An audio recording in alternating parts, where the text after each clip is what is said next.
नगे च सुरेंद्रे च कौशिके पाद संस्पृशि निर्विशेष मनस्काय श्री वीरस्वामिने नमः। आयारो आगम में कहा गया है, न लिप्प ई क्षण पेण वीरे। आदमी जीवन जीता है, जीवन जीने के लिए प्रवृत्ति भी होती है, करनी पड़ती है। जीवन के लिए कई कार्य भी करने पड़ सकते हैं, फिर उनके लिए चिंता तनाव भी हो सकता है। उपाध्याय विनय विजय जी ने शांत सुधारस ग्रंथ में कहा है, प्रथम मसन पान प्राप्ति वांछा विहस्तास तदनु वसन वेश्मालंकृति व्यग्र चित्तः परिणयन मपत्या वाप्ति मिष्टेन्द्रियार्थान सतत मभिलसन्तः स्वस्थताम क्वाष्णुवीरन। कि सामान्य आदमी की कई बार ऐसी स्थिति बन सकती है कि वह शांति से कैसे जिए। पहली चिंता तो है रोटी पानी की, कि मेरे रोटी पानी का जुगाड़ तो ठीक हो जाए, उसके लिए कोई काम धंधा कहीं मिल जाए। तो धंधा नहीं मिल रहा है, काम नहीं मिल रहा है, ज़्यादा पढ़ा लिखा भी नहीं है, नौकरी नहीं मिल रही है, बेरोजगार हूँ, तो रोटी पानी की चिंता। अब वो रोटी पानी का मान लो जुगाड़ बैठ गया तो कपड़े ठीक सर मिले और मकान मेरा रहने का खुद का, अभी तो किराए के मकान में हूँ, खुद का मकान बन जाए तो कपड़ा और मकान की प्राप्ति की फिर चिंता हो सकती है। कपड़ा मकान हो गया तो क्या भाई समाज में हूँ तो गहने चाहिए, आभूषण चाहिए, तब गहने पहन कर जाऊँगा तब फूटरा बढ़िया लगूँगा, तो मुझे तो गहने चाहिए, इतना पैसा और चाहिए। तो अलंकार में उसका चित्त व्यग्र हो जाता है।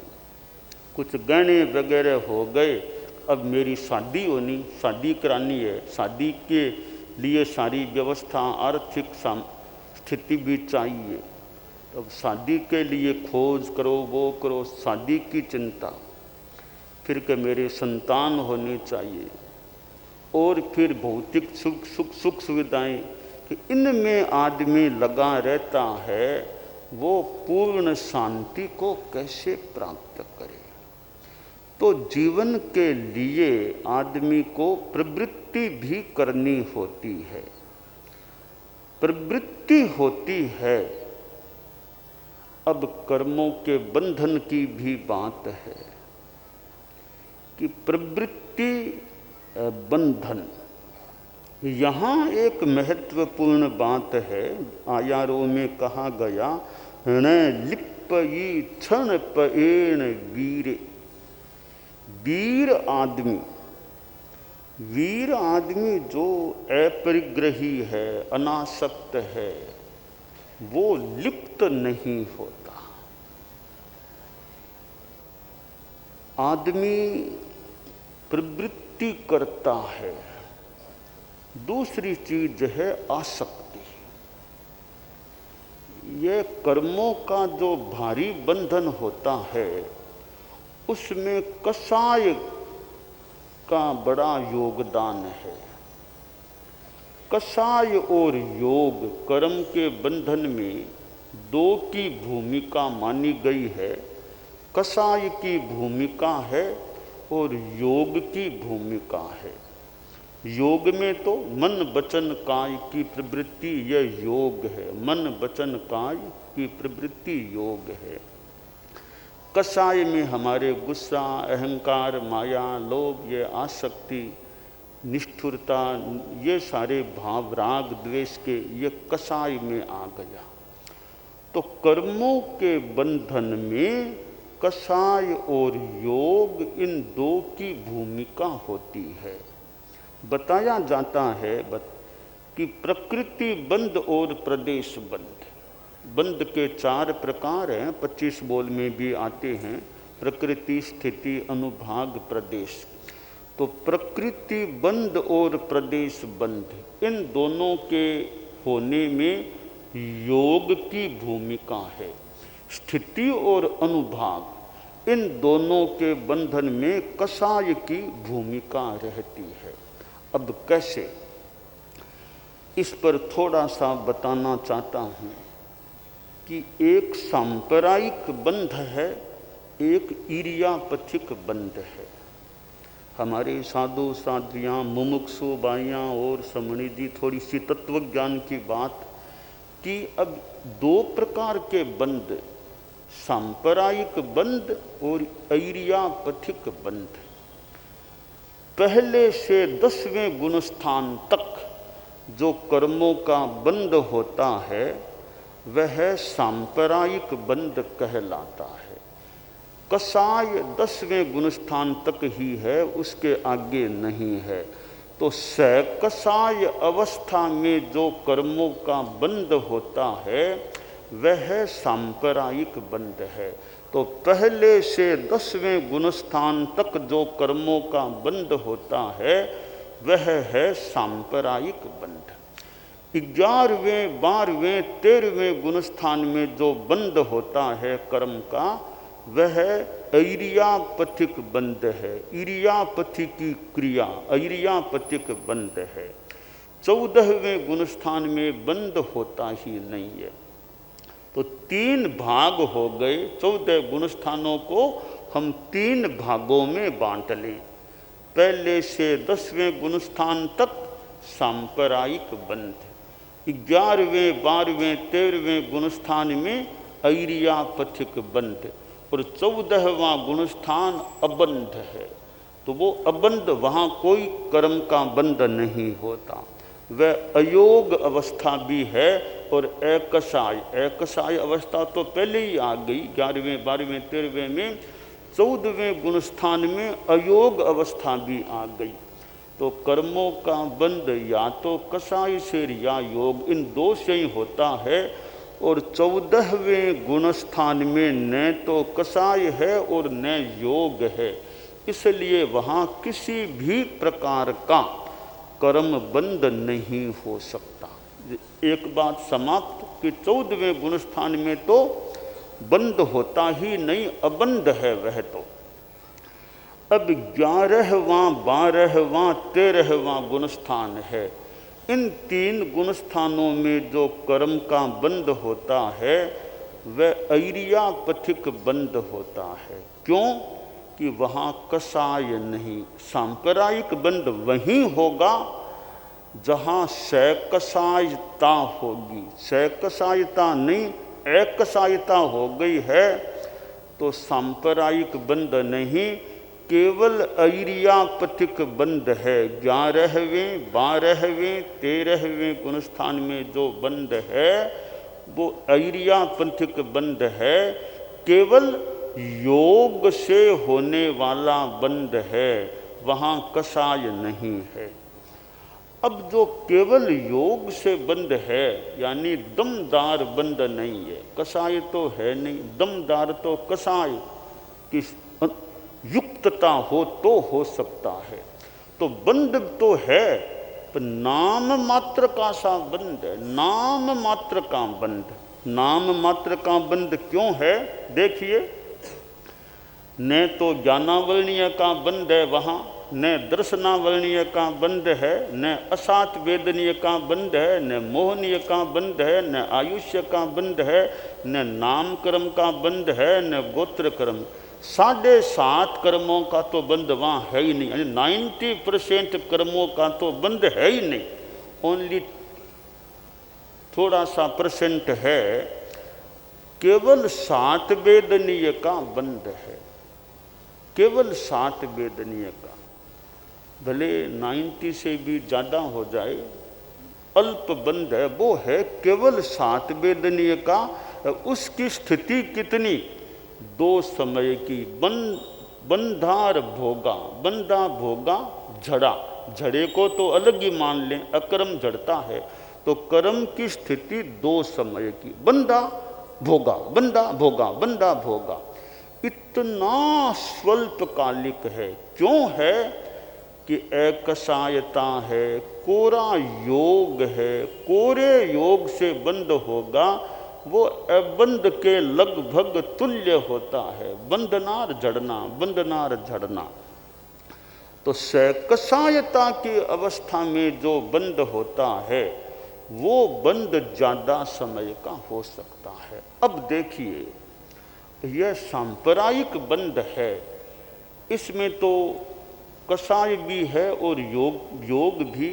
अब यहाँ कसाय आसक्ति वो तीव्र है, योग से मान लो प्रवृत्ति हो रही है, शरीर से, वाणी से, मन से प्रवृत्ति हो रही है, उसमें कसाय तीव्र है, आसक्ति तीव्र है, और निष्ठुरता, द्वेष, घृणा, ये कसाय प्रबल हैं, तो स्थिति संभवतः लंबी, अनुभाग भी तीव्र। अब 7वीं नरक का बंध है, 33 सागर का बंध उत्कृष्ट होता है। आसातना न हो जाए, भगवान महावीर के पूर्व भवों में जब वे त्रिपृष्ठ के भव में थे, वासुदेव थे, तो उनके जो 7वीं नरक का बंध हुआ 33 सागरोपम, उत्कृष्ट स्थिति का, तो इतना गहरा बंध हुआ। वो इतना गहरे बंध के पीछे कारण क्या? कि लगता है कसाय की प्रबलता, प्रबलतमता रही होगी, कि उससे ज़्यादा तो कोई बंध हो नहीं। 33 सागर से ज़्यादा तो आयुष्य किसी भी जीव का दुनिया में नहीं होता। वो आयुष्य नय सार या भगवान महावीर के जीव के बंधा, तो इसका मतलब वो स्थिति अनुभाग में कसाय की बड़ी प्रबलता थी, तब उतना बंधा है। तो योग तो बहुत छोटी चीज है, ज़्यादा बंद नहीं कराता, कसाय गहरा बंद कराने वाला है। अब देखिए, अब अनुत्तर विमान में सर्वार्थ सिद्ध का बंध है, वहाँ भी उत्कृष्टतः 33, यानी वहाँ भी 33 सागर के बंध की स्थिति, यानी जो 4 अनुत्तर विमान है वहाँ तो वहाँ भी सागरों में है, संभवतः सर्वार्थ सिद्ध में उत्कृष्ट या अजगन्य अनुत्कृष्ट, क्योंकि 4 अनुत्तर में जगन्य 31, उत्कृष्ट 33, सर्वार्थ सिद्ध में केवल 33 सागर संभवतः हो सकते। 7वीं नरक में तो फिर भी जगन्य भी है, उत्कृष्ट भी है, सर्वार्थ सिद्ध में तो कोई 2 विकल्प है ही नहीं, यानी संभवतः उत्कृष्ट है, वो मतलब एक ही है, अजगन्य अनुत्कृष्ट 33। अब यहाँ प्रश्न है कि वहाँ वो 33 सागर की लंबी स्थिति क्यों बंदी? उनके कोई ज़्यादा आसक्ति तो जीवों की रही नहीं होगी, फिर इतनी लंबी स्थिति का क्रम क्यों बनता? अब यहाँ एक विचार है, चिंतन है, हमारे बहुश्रुत परिषद से साध्वी वरिया भी है, मुनिश्री और भी कई साधु।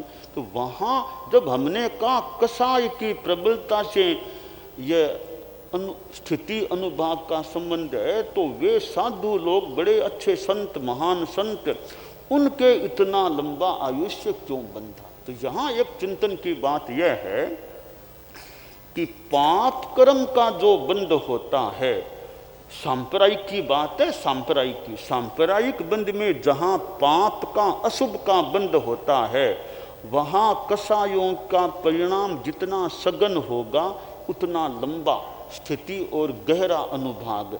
जहाँ पुण्य का बंध होता है, वहाँ जितनी कसाय की मंदता होती है, उस मंदता के अनुसार स्थिति लंबी और अनुभाग भी अच्छे रूप में, ज़्यादा अच्छे रूप में हो सकता है।